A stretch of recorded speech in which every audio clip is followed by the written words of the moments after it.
Krisis energi global yang mengancam dunia membuat warga di India menyerbu SPBU. Warga panik akibat isu kelangkaan bahan bakar.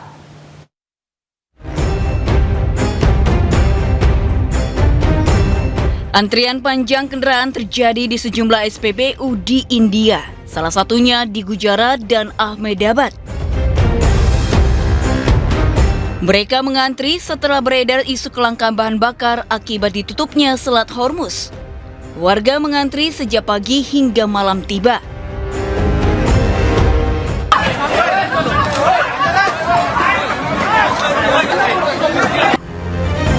Kericuhan pun sempat terjadi saat warga berebut BBM. Polisi India pun dikerahkan ke sejumlah SPBU untuk mengatur antrian. India menjadi importir dan konsumen minyak terbesar ketiga di dunia.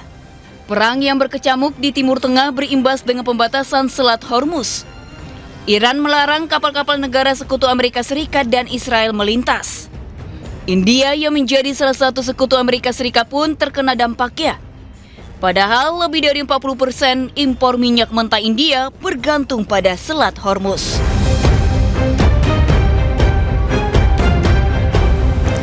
Krisis energi mulai terasa di Filipina. Warga protes terbatas dan tingginya harga BBM. Sementara pemerintah Filipina menetapkan status darurat energi nasional di negaranya selama 1 tahun penuh.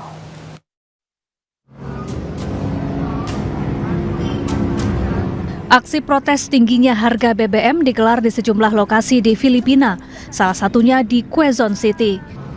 Warga, pengemudi hingga operator transportasi umum meminta pemerintah Filipina menurunkan harga BBM dan menindak kartel penimbun BBM.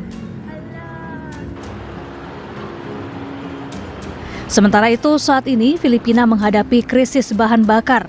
Presiden Ferdinand Marcos mendeklarasikan darurat energi nasional selama 1 tahun. Krisis ini menyebabkan biaya operasional bagi pengemudi transportasi umum terus meningkat. Kira ang Pangulo natin ng kwan, emergency, national emergency, piktuhan lahat. Lalo na sa pamumuhay namin.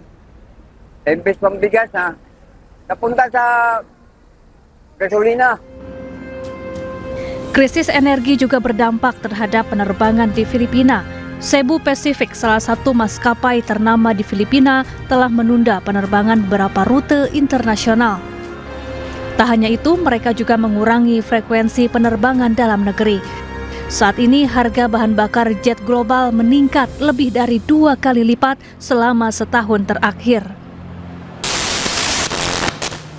Ya, konflik yang memanas di Timur Tengah yakni antara Amerika Serikat, Israel melawan Iran berdampak langsung ke berbagai negara. Salah satunya adalah lonjakan harga bahan bakar minyak atau BBM yang terjadi secara global.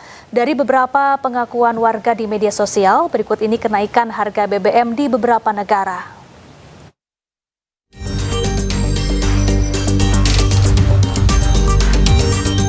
Perang Amerika Serikat Israel versus Iran yang belum usai, mau tak mau memberikan dampak pada negara-negara lainnya.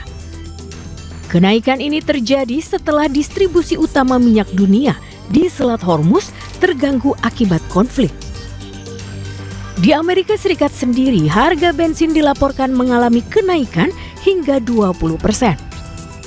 Ada berderet kreator konten di Amerika Serikat yang seakan-akan teriak dengan kenaikan harga ini.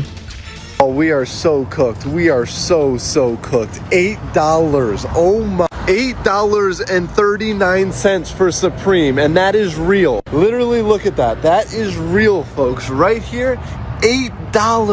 California gas prices, bro. I have never seen anything like that before. Oh my God. Dampak lainnya juga dirasakan di beberapa negara maju seperti Finlandia dan Jepang. Negara-negara yang bergantung pada impor energi dari Timur Tengah ini jelas menghadapi lonjakan harga BBM.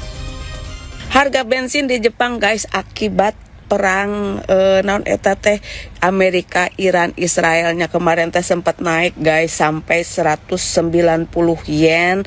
Ada bahkan di tempat lain mah katanya sampai 200 yen atau sekitar 20.000 lebih lah ya per liternya guysnya, lumayan berat, dan ini pasti efeknya barang naik, pupuk naik, segala naik, pasti nara naik pokoknya namanya nenek lantah. Telina teh sampai berpikirnya apa harus kemana-mana naik sepeda gitu. Sementara itu di Selandia Baru, New Zealand, kenaikan harga BBM turut membebani masyarakat. Biaya transportasi meningkat bisa berpotensi mendorong inflasi di berbagai sektor. Di Indonesia sendiri, pemerintah masih memastikan pasokan BBM tetap aman.